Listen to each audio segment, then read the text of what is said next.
izolo uGeneral Mkhwanazi uye waveza into yoba asuba insensitive, akanyankathalo, akananembeza, akananhliziyo.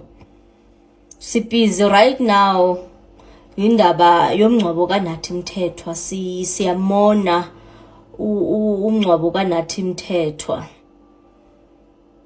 uNathi Mthethwa lowo ibona lale andazi noba kowabo kanye kwakhe na lenziwa ngemali ye-crime intelligence, and there's no accountability.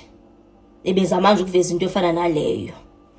Ndike ndenza ivideo ethi ibe nyani ipoliticians zakulala zirhalela into ba sisale sithetha into ezifana nezi ngabo na.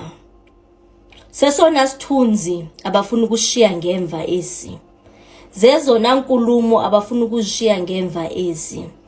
Eyona legacy abafuna ukuyishiya ngemva le.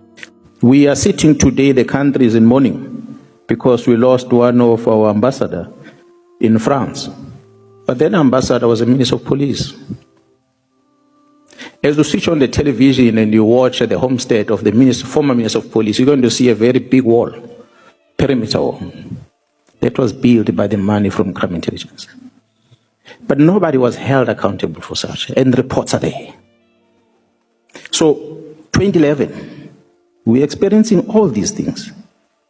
It's members from crime intelligence that takes the money out of crime intelligence to use them to take control of the executive authority. The minister never asked for the wall. The members from crime intelligence took the money, secret fund account, to make that wall, so they can get control of the minister. So tomorrow they can then loot that money on their own. Then the minister can't say anything. It's the same thing bringing us here today.